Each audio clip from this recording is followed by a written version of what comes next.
Moms and Dads. Kita mulai sore ini, kita diskusi bersama tentang eksim pada anak. Ini masalah kulit paling banyak ya dikeluhkan oleh para moms khususnya yang punya baby ya.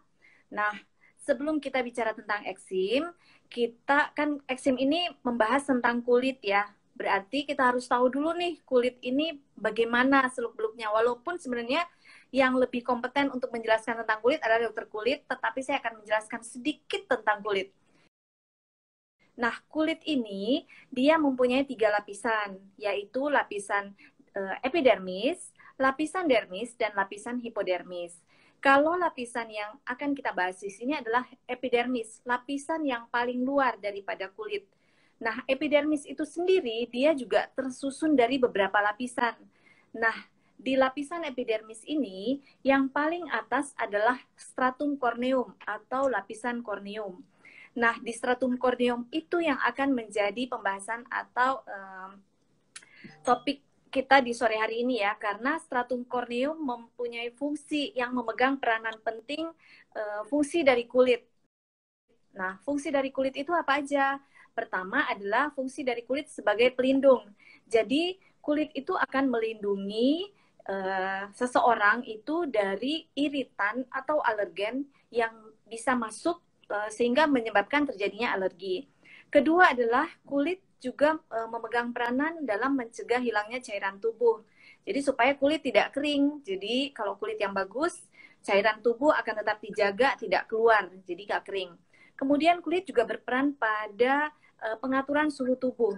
Ya, jadi kulit itu ibaratnya seperti struktur batu bata. Ya, struktur batu bata itu kalau rumah di mana rumahnya itu sangat kokoh, bagus, itu batu batanya itu tersusun sangat rapi, tidak bolong, tidak ada yang retak. Nah, pada keadaan eksim, di mana lapisan kulit itu mengalami kerusakan, maka struktur kulit itu akan seperti struktur batu bata yang rusak, yang retak. Akibatnya apa? Kalau seperti rumah, batu batanya retak, susunan batu bata retak, bolong-bolong, itu bisa masuk air, bisa masuk apa aja ke dalam situ, sama seperti struktur kulit yang rusak, bisa masuk iritan, bisa masuk alergen, sehingga menimbulkan reaksi. Tetapi, kalau pada eksim tidak hanya terjadi karena struktur kulit yang rusak tersebut, tetapi dia juga bisa terjadi akibat interaksi dari faktor genetik. Jadi, sudah ada bawaan genetik, kemudian ada gangguan pada fungsi kulit, kemudian ada faktor lingkungan yang berperan di situ, yaitu alergen baik makanan maupun alergen yang terhirup. Nah, tadi sudah bahas tentang kulit, sekarang kita bahas tentang eksim. Nah, apa sih yang dimaksudkan dengan eksim? Eksim itu adalah peradangan pada kulit, jadi kulitnya meradang, bersifat kronis, artinya dia bisa berulang-ulang, kemudian mempunyai rasa gatal. Nah, jadi peradangan pada kulit yang berulang-ulang disertai dengan rasa gatal umumnya terjadi pada bayi-bayi dan anak-anak. Nah, selain itu, eksim itu juga bisa terjadi kalau ada riwayat atopi pada keluarga. Nah, apa yang dimaksud dengan atopi? Atopi itu adalah kecenderungan seseorang untuk menjadi hipersensitif terhadap sesuatu pajanan oleh karena faktor genetik. Jadi, tidak semua orang mempunyai bakat atopi. Misalnya nih, pada sekitar ada 100 orang di suatu acara. Nah, diberi makan udang. Tetapi dari 100 orang itu, misalnya ada sekitar 90 orang yang mengalami merah-merah atau gatal-gatal atau muntah, itu dia juga sensitif. Tapi kalau seperti itu keracunan makanan. Kalau misalnya dari 100 orang yang makan udang dan mungkin hanya sekitar 5 atau 10 yang mengalami keluhan, kemerahan, bisa saja itu yang mengalami atopi. Ya, jadi atopi itu memang ada bakat genetiknya di situ. Itu adalah definisi daripada eksim. Kemudian selanjutnya adalah manifestasi klinik. Maksudnya adalah gejala seperti apa sih yang timbul kalau seorang anak itu mengalami eksim. Pertama adalah kalau eksim itu ada 3 fase. Pertama, fase bayi, yaitu pada usia bayi, umumnya usia 0 sampai 2 tahun, kemudian pada fase anak, lalu pada fase remaja ataupun dewasa. Nah, pada fase bayi, umumnya keluhannya berupa kemerahan, ruam-ruam, kemerahan, bentuknya macam-macam, kemudian batasnya itu jelas, kemudian bisa ada bintik-bintik yang kemerahan, kadang-kadang disertai bintik-bintik yang berair, atau bisa juga seperti luka lecet. Nah, bisa juga kalau misalnya bintik-bintik berair ini pecah, akan mengeluarkan cairan. Itu pada fase bayi. Kemudian lokasi khas juga kalau pada masa bayi, yaitu umumnya di daerah pipi, daerah dahi, daerah kulit kepala, kadang-kadang juga di daerah leher.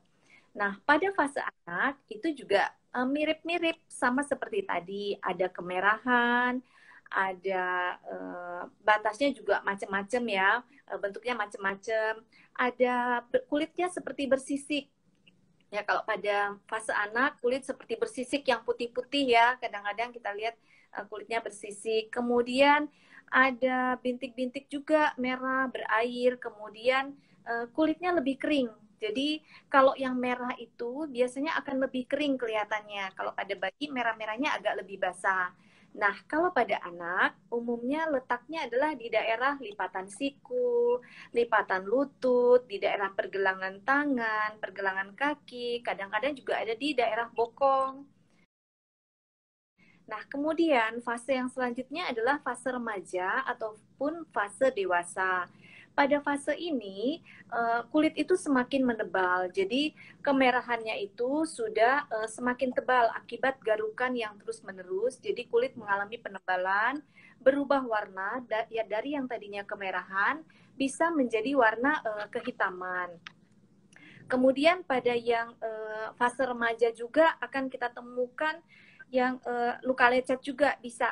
Nah, kalau pada fase remaja itu atau dewasa, umumnya dia juga ada di daerah di punggung tangan atau punggung kaki, di lipat siku, lipat lutut juga ada, tetapi dia lebih tebal, lebih berwarna kehitaman ataupun kecoklatan. Mungkin di feed-nya sudah kelihatan ya, sudah dikirimkan gambar ya dari dokter anakku.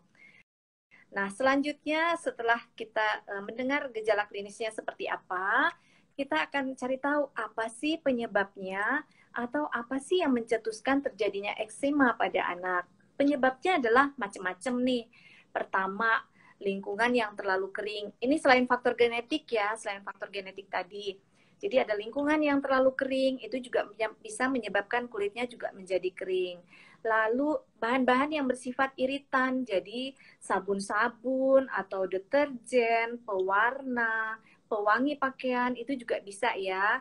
Atau asap rokok itu juga bisa. Kemudian alergen makanan, bisa karena seafood, bisa karena susu, kacang, telur, atau yang lain-lain.